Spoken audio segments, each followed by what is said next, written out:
Science study point पे आपका welcome. I hope कि आप लोग बेहतर होंगे और आप लोग की पढ़ाई बहुत अच्छे से चल रही होगी।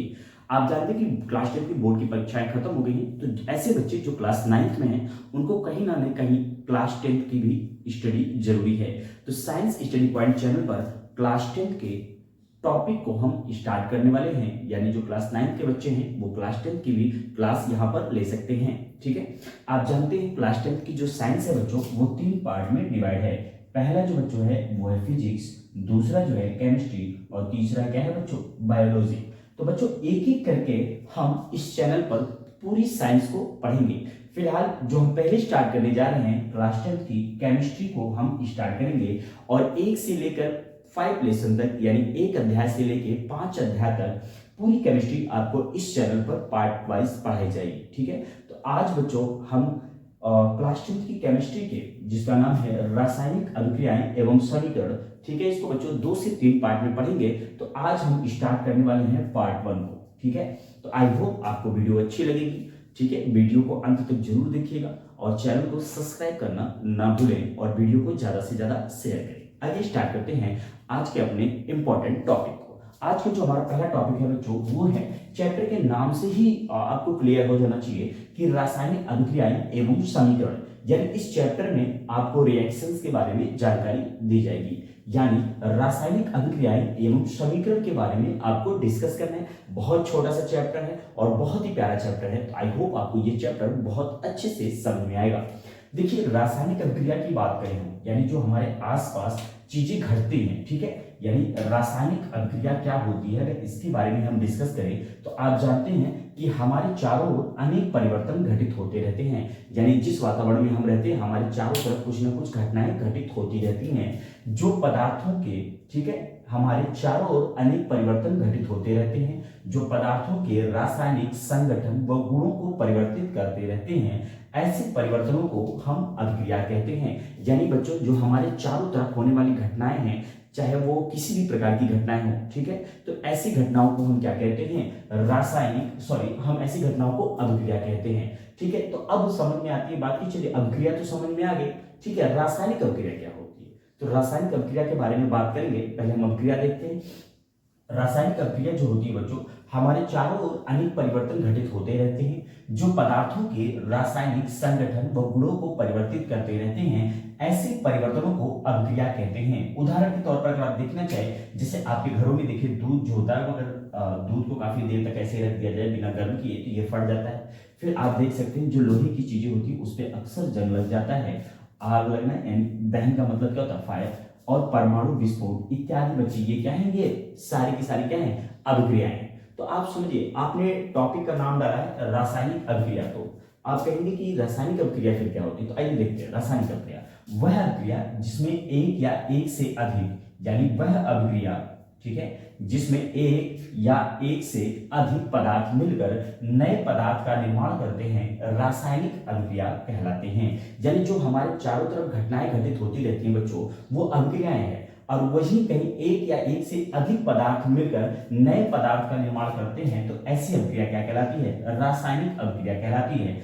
आप देख सकते हैं एग्जाम्पल के तौर पर बच्चों, आप देख सकते हैं ये एग्जाम्पल के तौर पर मैग्नीशियम है, ठीक है, ये मैग्नीशियम है। मैग्नीशियम की रिएक्शन हम किससे करा रहे हैं बच्चों, O2 यानी ऑक्सीजन से करा रहे हैं। यानी मैग्नीशियम और ऑक्सीजन को हम क्या कर रहे हैं, हीट कर रहे हैं, यानी गर्म कर रहे हैं। तो ये हमें क्या प्राप्त हो रहा है बच्चों, 2MgO। क्या प्राप्त हो जा रहा है, 2MgO। देखिए 2 मैग्नीशियम और 2 ऑक्सीजन, ठीक है, अगर एक मैग्नीशियम ये है, एक ऑक्सीजन ये है, 2 का गुणा करेंगे तो 2 मैग्नीशियम और 2 ऑक्सीजन, रिएक्शन बैलेंस है। यानी जब 2 मैग्नीशियम और ऑक्सीजन की आपस में रिएक्शन करके हम गर्म करते हैं तो हमें क्या प्राप्त हो जाता है बच्चों, सफेद चूर्ण प्राप्त हो जाता है। आई होप आप बच्चों, जो हमारा अगला टॉपिक है वो है रासायनिक समीकरण, यानी रासायनिक समीकरण किसे कहते हैं इसके बारे में देखेंगे, और रिएक्शन कैसे लिखी जाती है इसके नियमों के बारे में पढ़ेंगे, और हम क्या करेंगे, रिएक्शंस को भी देखेंगे कि किस तरह से रिएक्शन लिखी जाती है, यानी समीकरण कैसे लिखा जाता है। तो देखिए रासायनिक समीकरण किसे कहते हैं, इसकी परिभाषा पर चलते हैं। तो किसी रासायनिक अभिक्रिया में भाग लेने वाले पदार्थों, ठीक है, किसी रासायनिक अभिक्रिया में भाग लेने वाले पदार्थों को सूत्र द्वारा प्रदर्शित करना रासायनिक समीकरण कहलाता है। यानी अगर आप उसको सूत्र द्वारा प्रदर्शित करते हैं तो ये रासायनिक समीकरण कहलाता है। ठीक है, दूसरी बात, रासायनिक अभिक्रिया में, ठीक है, रासायनिक अभिक्रिया में भाग लेने वाले पदार्थों को, ठीक है, यानी रासायनिक अभिक्रिया में भाग लेने वाले पदार्थों को अभिकारक, और जो इनसे बनते हैं यानी इन पदार्थों से मिलने से बनते जो हैं यानी अभिकारक तथा बनने वाले पदार्थ को हम क्या कहते हैं, उत्पाद कहते हैं। आपने ये रिएक्शन ऊपर देखी थी, अभी जस्ट इसके पहले आपने ये रिएक्शन देख रखी है। ठीक है, यहाँ पे आप समझिए ये मैग्नीशियम और ऑक्सीजन इन दोनों के मिलने से ये 2MgO का निर्माण हो रहा है। तो समझिए ये क्या है, मैग्नीशियम और ऑक्सीजन, ये क्या कहलाएंगे बच्चों, अभिकारक कहलाएंगे। जबकि इनके बनने से जो प्रोडक्ट बन रहा है यानी इनके मिलने से जो प्रोडक्ट हमको उत्पाद मिल रहा है, ठीक है, ये क्या कहलाएगा, उत्पाद कहलाएगा।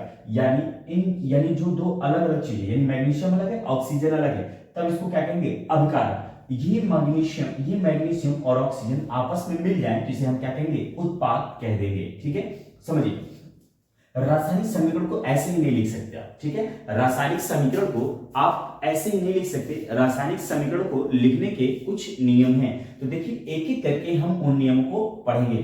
देखिए रासायनिक समीकरण को लिखने के जो नियम है, पहला जो नियम है, किन्हीं दो अभिकारकों या उत्पादों के बीच सदैव चिन्ह का यानी जो प्लस साइन होता है उसको लगाया जाता है। तो आप देख सकते हैं चाहे यहाँ पे एक और उत्पाद होता है, ठीक है, सपोज दैट मान लीजिए यहाँ पे हाइड्रोजन होता तो हम प्लस करके लगाते, ठीक है नहीं तो हम हटा यहाँ पे दिखा नहीं रहे, हम अभिकारक में दिखा दे रहे हैं। यहाँ पे देख सकते हैं मैग्नीशियम और ऑक्सीजन को ऐड करने के लिए हम किसका साइन इस्तेमाल कर रहे हैं, प्लस का इस्तेमाल कर रहे हैं। यानी किन्हीं दो अभिकारकों या उत्पादों के बीच प्लस चिन्ह लगाया जाता है। ठीक है, दूसरी बात आप देख सकते हैं रिएक्शन में जो तीर है यानी जो एरो है उसके, ठीक है, बाईं तरफ, ठीक है बच्चों, उसके बाईं तरफ हमने अभिकारक को लिख रखा है और दाईं तरफ किसको, उत्पाद को लिख रखा है। यानी एरो के बाईं तरफ अभिकारक होगा और एरो के दाईं तरफ क्या होगा, उत्पाद होगा। तो आप देख सकते हैं अभिकारक को बाईं ओर तथा उत्पाद को दाईं ओर लिखा जाता है।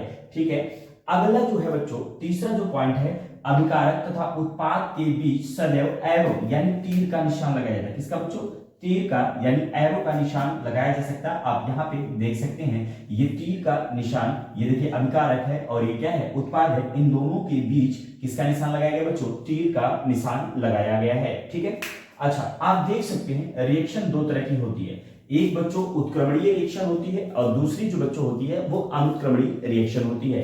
ठीक है, तो हमने ये रिएक्शन जो सिर्फ आगे की दिशा में चलती है उसको हम क्या कहते हैं बच्चों, इसको कहते हैं अनुत्क्रमणीय रिएक्शन। और एक ऐसी रिएक्शन जो आगे भी चले और पीछे भी चले, ऐसी रिएक्शन को बच्चों हम क्या कहते हैं, उत्क्रमणीय रिएक्शन कहते हैं। ठीक है, यदि अभिक्रिया उत्क्रमणीय है तो अभिकारक व उत्पाद के बीच इस तरह का हाफ एरो ऊपर आगे की तरफ और हाफ एरो पीछे की तरफ ये साइन लगाया जाता है।